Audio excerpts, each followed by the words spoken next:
Hello everyone and welcome back. I am back with another video. It is round 3 of Coda.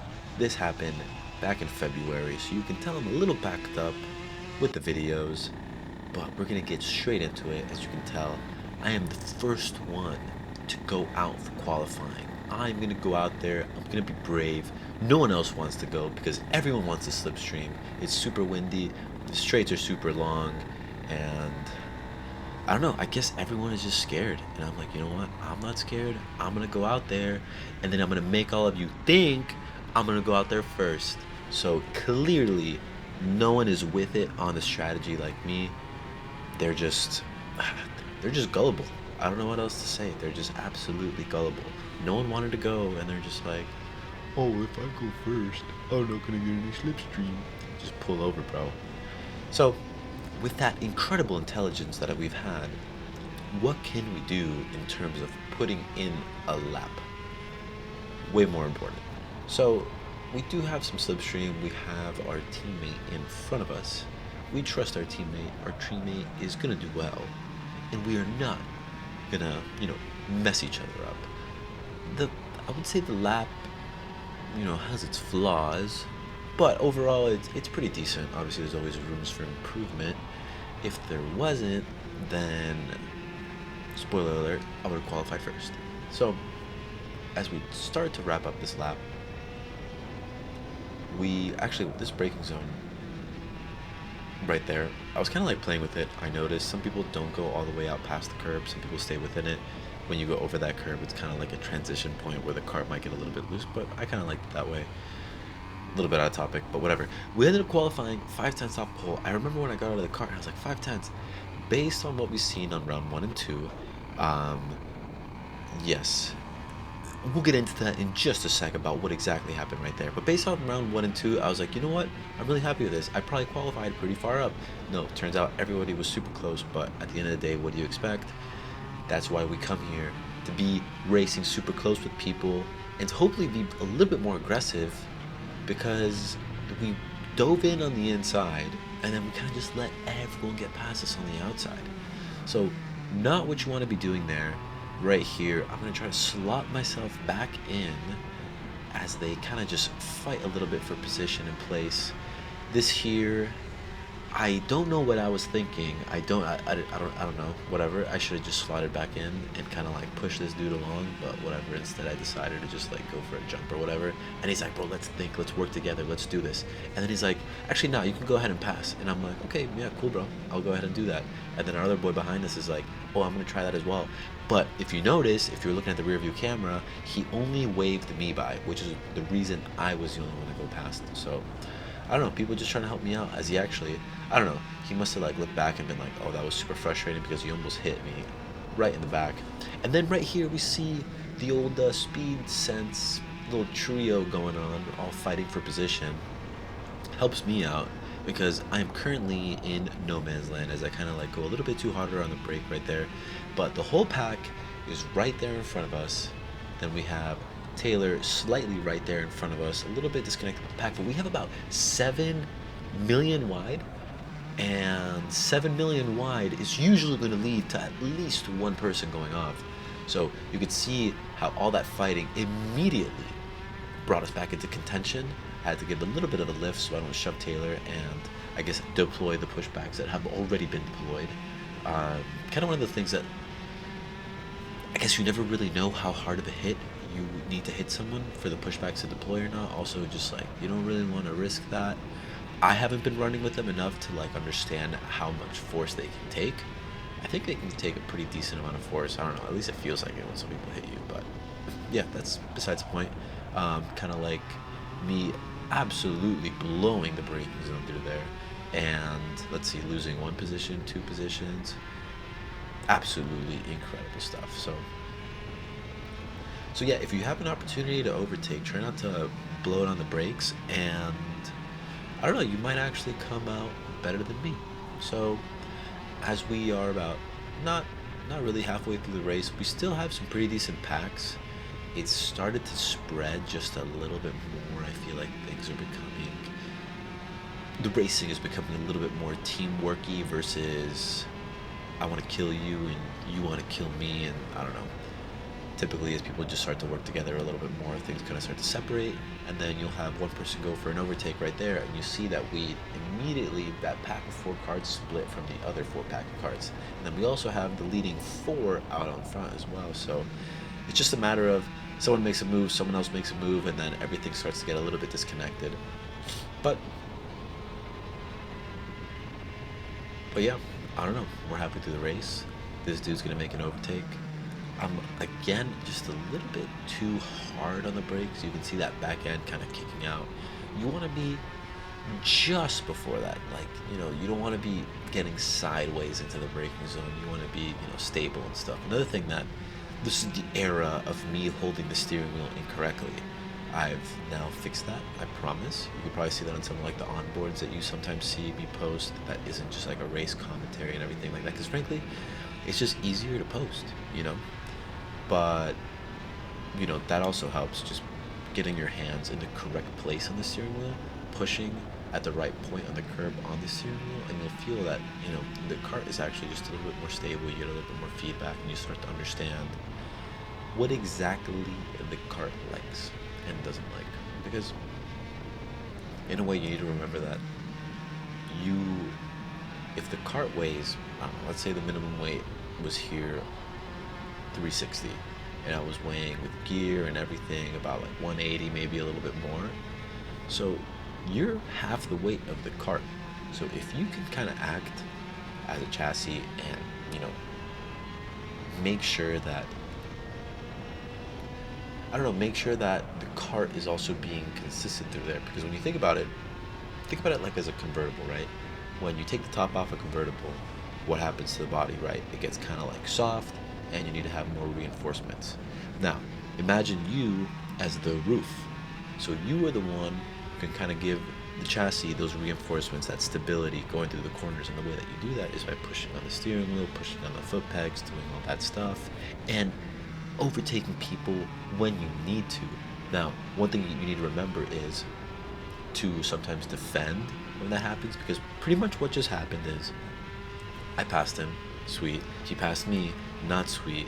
What's super double not sweet is that we did all this to be in the same exact place that we were before, and now we're just further away from everybody else, and the people behind us are just a bit closer. So not ideal through there. And kind of going into the last 2 laps, he's kind of checking his car, but I'd say I hit the curb. You're gonna see how much of an effect. Notice how much he's able to pull away from me. I think it's because he's cheating right there. He's definitely cheating. Touching his engine, you know, cheating. But whatever, forget about that. Notice how on that curb he was able to pull so much further away from me. We've now spent half the lap, not half the lap, but I say about a third of the lap just trying to gain that advantage back. And, you know, you start to break out of that slipstream just because I hit that one curb. So let's see what we can do. We're still in the zone of maybe making a move, maybe doing something good, maybe looking good out there. Let's see what we can do as he kind of goes a little bit sideways, way too wide through there. So that kind of puts me back in play just a little bit. I get some slipstream. I was kind of struggling through that section, and it's a very, very important section because you want to get, you know, everything right just coming out from the top and then going up that uphill where you really want the engine to have that momentum. So I actually nailed that section through there, that final 2 turns, and you saw how much closer I was to him, but still wasn't really able to make a move.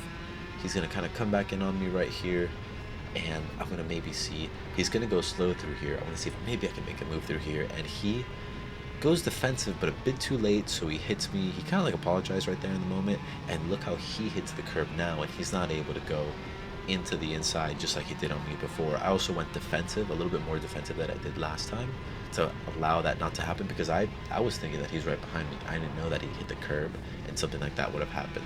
So right here, super, super crucial. Make sure that we get a really good exit. We're going to tuck in, look back, see how far away he is. I'm going to go defensive and brake. This dude here almost gets me, but then because I have now the inside for the next turn, it's just not going to happen. We're going to shut that down. It's not going to work. So overall, 15th, but because in the beginning of the race, something I didn't know, is because I kicked my bumper, I got disqualified. So they actually didn't notice that. I actually went to go be like, hey dudes, you guys give me like a 5-second penalty for something that happened before the race. And they're like, oh, okay, cool, yeah, like we'll overturn that. And then they're like, hey bro, by the way, like you kicked the bumper, so you're disqualified. And I was like, sweet, I'll just won't complain next time. So let's see what we can do through here. Our teammate didn't really stick closely with the pack enough, so I kind of just had to send it in a little bit through there. I kind of wish I went on the dirt. I would have been able to pass this guy for sure. I mean, I would have had dirty tires, but it would have been fine because everyone's going slow through there anyways. So this is actually the same fella we were battling with. I'm not sure why he started in the back. He must have gotten some kind of penalty or also disqualified, or I don't know, maybe it was like a weight thing or something like that when we weigh in, but I don't know, whatever. The good thing is we're not last, we are 17th. So let's see what we can do. Obviously, we're probably not going to win this race because we're kind of far back. But I guess the goal is just to, lay down some laps, practice some overtaking, and just see how far up the field we can get. See if maybe we can get a top 10, because if you look right ahead, everyone is still super close to each other. I just need to make sure that I don't keep messing that curve. This 928 guy just likes to like swerve around in the middle of the track. I'm not sure why. But as we kind of just almost into the slipstream zone and going through here, we carry just enough speed, but I think we're just still a bit too far back to even think about making a move, so we're just going to stay behind there. We're going to see if maybe we can make a move. We're pretty close. We got a pretty good exit. We have a nice little send in there, but then I touched this guy's tire and it just got all kind of loose. But thankfully we didn't lose too much time. We still gained the position that we wanted to gain. But now, once again, coming out of this turn, I don't have a good exit, but we're going to work together right here. He knows that we want to stick with the pack. We don't want these people to run away from us. We have Shea behind us making a move on him.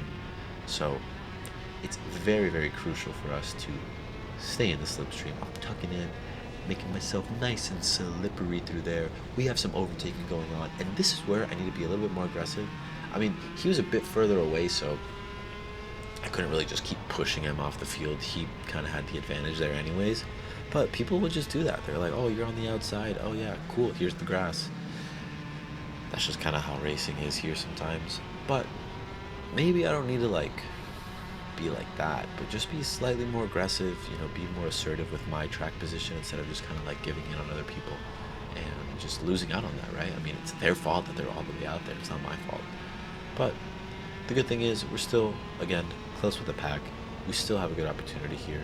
There's some fighting going on in the back as Shea is trying to regain his position. He's actually fighting with the guy behind us. There's some fighting in front of us, and that's going to give us a great opportunity to maybe make a move.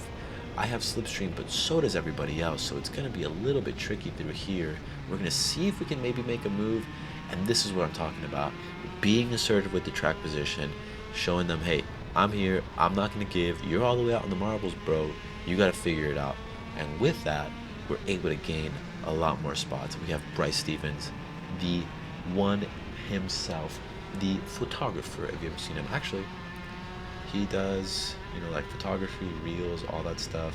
If you want to check him out, Sector 5 Media, that's what it is. He does a lot of stuff for Tri-C. You could probably find his Instagram account somewhere. Maybe I'll add it to the comments if I remember, but that's a whole nother story. We have this dude got a really, really good exit. I mean, again, I was talking about, it's kind of one of those corners, I guess every corner needs a little bit of work, right? But when you have a corner that needs a little bit of work and then it's an uphill, super long straight, the people who are doing it really well, it's gonna really show. However, we have this tire in the middle of the road and it's, no big deal. We'll just get the place back.